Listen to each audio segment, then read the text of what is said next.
Madame, Monsieur, bonjour et bienvenue à ce nouveau numéro de décryptage sur Africa 24. Jean-Pierre Fabre est arrivé deuxième à la présidentielle de 2015 au Togo. Il se présente une fois de plus à ce scrutin qui aura lieu le 22 février 2020. Cette fois, il vient au nom de l'Alliance nationale pour le changement. Dans ce nouveau numéro, il nous parle de ses perspectives durant ce scrutin. Qui est Jean-Pierre Fabre? Jean-Pierre Fabre est un opposant togolais de 67 ans, de formation économiste. Il est engagé en politique depuis toujours parce que il est un militant forcené des droits de l'homme et engagé en politique au Togo parce que les droits de l'homme sont bafoués depuis plus de 50 ans, une soixantaine d'années au Togo.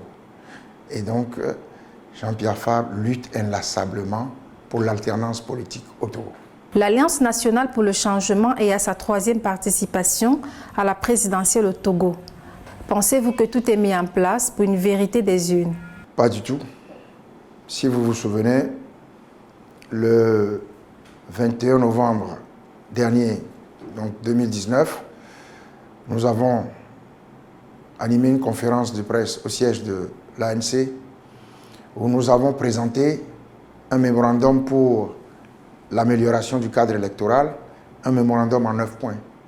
Il s'agit pour nous d'obtenir le fichier électoral, il s'agit d'avoir des représentants de l'ANC à la CENI et ses démembrements à la CELI. Il s'agit de faire en sorte que les bulletins soient authentifiés par des signatures au verso. Il s'agit de la publication bureau de vote par bureau de vote des résultats. Toutes choses qui concourent à la transparence du scrutin. Or, jusqu'à présent, rien n'est fait pour que ces points qui sont basiques, que ces points obtiennent solution.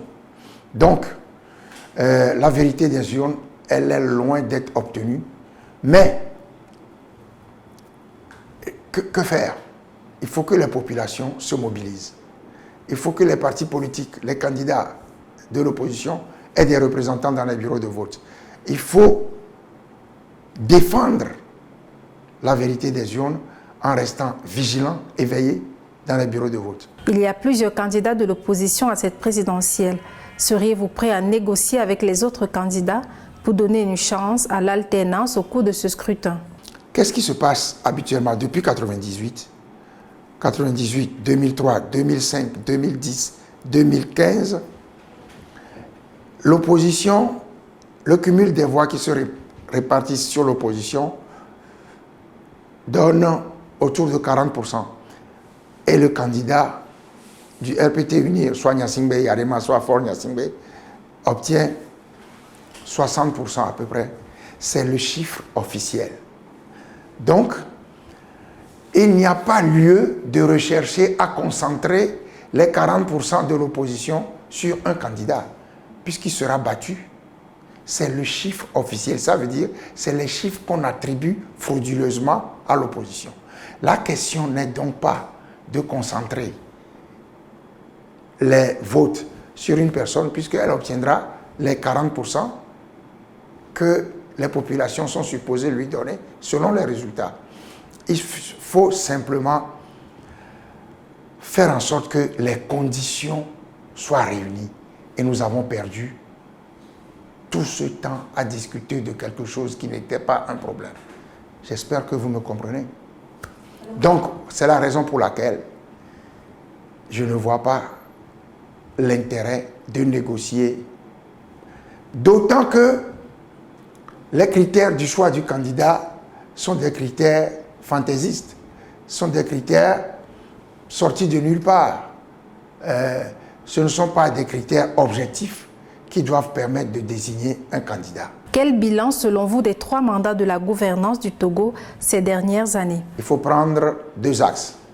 L'axe politique et l'axe économique. L'axe, la gouvernance politique. vous avez quelqu'un qui s'est soustrait à des engagements qu'il a pris.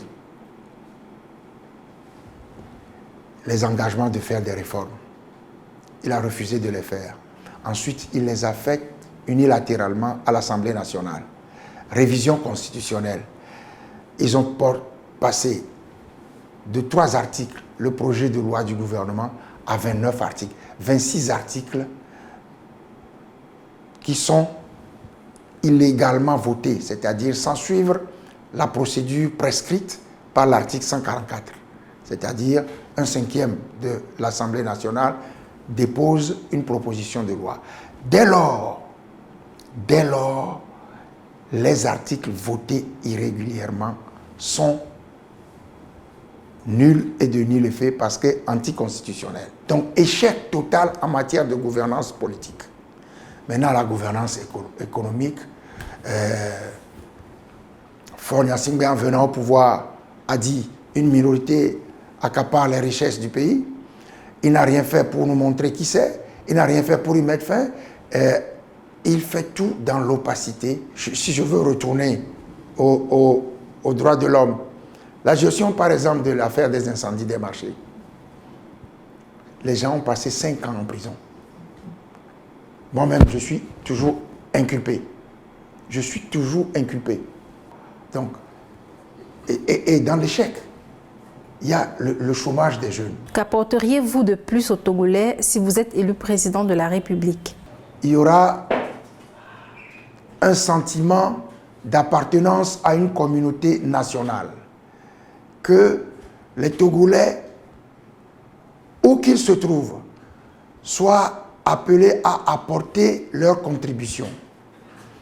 Et ils auront le sentiment, comme je viens de le dire, d'une appartenance nationale. De sorte que les fruits de cette politique d'appartenance à une communauté nationale seront répartis équitablement sur tous les citoyens. Il n'y aura pas de minorité qui s'accapare les richesses du pays. Votre mot à l'endroit de l'électorat du Togo et de la diaspora? Il ne faut pas l'oublier. Le bon choix, c'est celui qui, depuis de longues années, ne ménage aucun sacrifice pour faire en sorte que l'alternance s'installe au Togo. Un système de gouvernance qui respecte les Togolais, qui lutte pour le bien-être de tous les Togolais du sud au nord. Le bon choix voudrait que l'on choisisse, que l'on désigne le candidat Jean-Pierre Fabre, que l'on apporte ses suffrages au candidat Jean-Pierre Fabre. C'est lui qui s'est montré, comme je l'ai dit, le plus constant depuis longtemps. Persévérant, rigoureux. C'est la marque de fabrique de l'ANC.